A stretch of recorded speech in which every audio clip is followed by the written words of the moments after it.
called her crazy. They said she lost her mind. But what they didn't know was that Amara Blake had seen something no one else dared to see. Something that would shake the foundation of everything she believed in. Amara wasn't special. She wasn't rich or powerful. She was just a nurse. A woman who worked long nights at St. Jude Memorial Hospital, helping strangers heal, while quietly fighting her own battles. But on one cold November night, everything changed. It was past midnight. Most of the hospital was quiet, the halls dimly lit. Amara was finishing her last rounds when she noticed something strange. A patient she'd checked on an hour ago, suddenly missing from the system. Her chart gone, her monitors turned off. Confused, Amara walked in. And there, she saw him, Dr. Milton Graves, the hospital's most powerful man, a man who smiled in front of cameras, who called himself a savior of lives. But that night, his hands were stained. The patient, an unconscious young woman, lay still. Amara froze, her voice trembled. "Dr. Graves, what are you doing?" He turned slowly, calm, cold, and said only one thing. "You didn't see anything, Ms. Blake." Her heart pounded. Her instincts screamed to run, but her conscience wouldn't let her. She tried to speak, to report him. But by morning, the patient's file had vanished. The incident never happened, and Amara became the problem. The next day, she was called to HR. They told her she seemed stressed, that she might be overworked. Dr. Graves told them she'd been having emotional episodes. She tried to explain. She begged them to check the records. But every file she mentioned was missing. Every witness suddenly didn't remember. By the end of the week, she was fired. The headlines were cruel. Nurse suffers mental breakdown. Hospital worker fabricates murder claim. Her colleagues stopped answering her calls. Her friends disappeared. Even her family told her to let it go. She lost her job, her apartment, her dignity, everything. For months, she wandered from shelter to shelter. Sometimes sleeping in her car, sometimes wondering if maybe they were right. Maybe she was crazy. But deep inside, she knew the truth. She knew what she saw. And she knew one day, the truth would surface. Years passed. People forgot her name. But fate has a strange way of circling back. One quiet morning, Amara sat outside a cafe with an old notepad, scribbling thoughts, when a young woman approached her. "Excuse me," she said. "Are you Amara Blake?" Amara hesitated. It had been years since anyone said her name without judgment. "Who wants to know?" she asked softly. The woman smiled. "My name's Leah Torres. I'm a journalist, and I think you were telling the truth." Amara looked at her, unsure whether to laugh or cry. Everyone else had called her crazy, but this stranger said she believed her. Leah invited Amara to share her story again, this time on her small blog. No cameras, no judgment, just truth. For the first time in years, Amara spoke freely. She told Leah everything, the patient's lifeless eyes, the silence that followed, the lies. Leah listened, and when the story went live, only a few hundred people read it. But among them were others, other nurses, other doctors, who had seen the same name before, Dr. Milton Graves. One by one, they began reaching out. Whispers became messages. Messages became testimonies. Soon, Leah's inbox was flooded with stories, all too familiar, all too chilling. Every one of them led back to Graves. And that's when the threats began. Late-night calls, cars following them home, anonymous messages that said, "Stop digging." But it was too late. The truth was spreading, faster than they could bury it.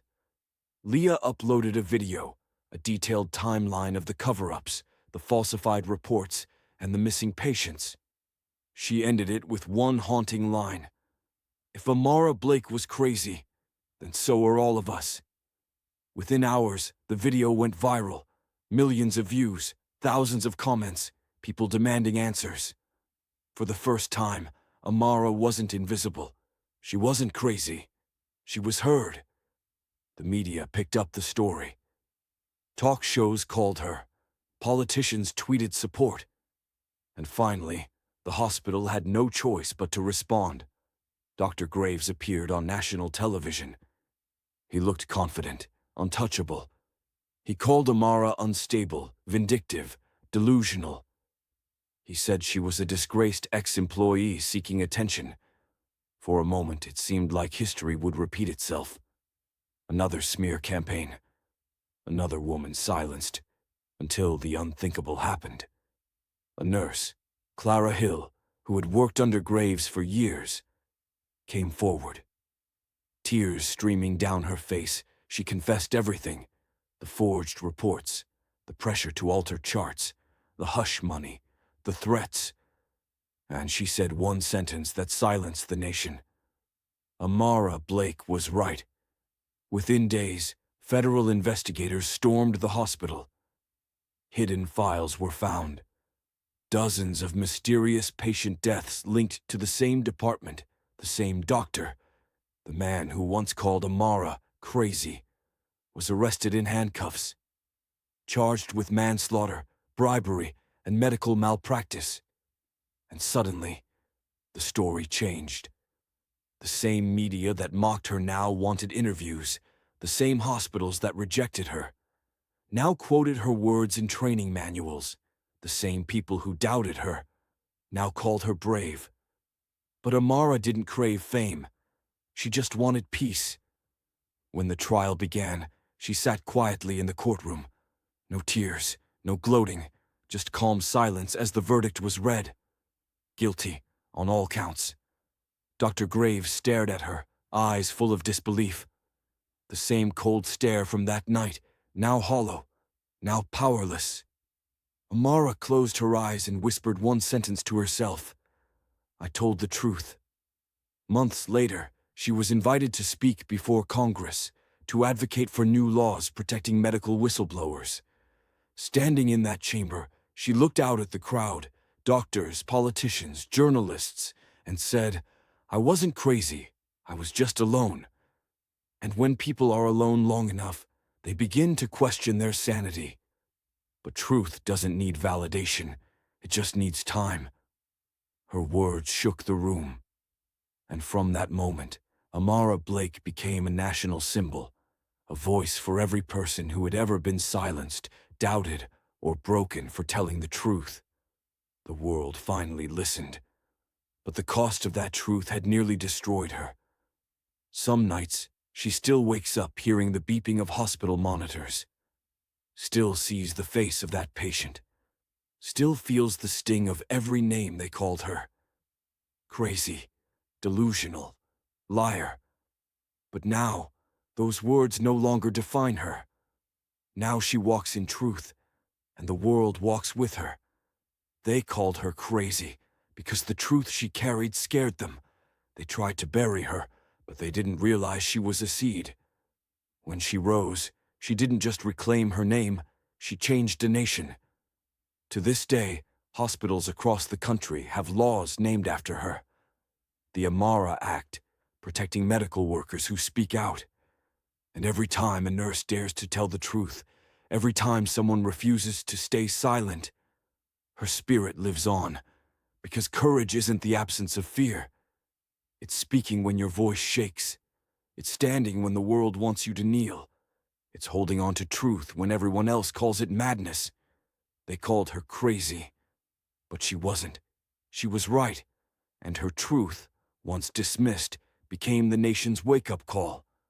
So the next time someone tells you you're crazy for standing up, remember Amara Blake. Remember the woman who refused to be silenced. Remember the story they tried to erase. Because that story became history. Never underestimate the power of one voice, especially the one they tried to silence.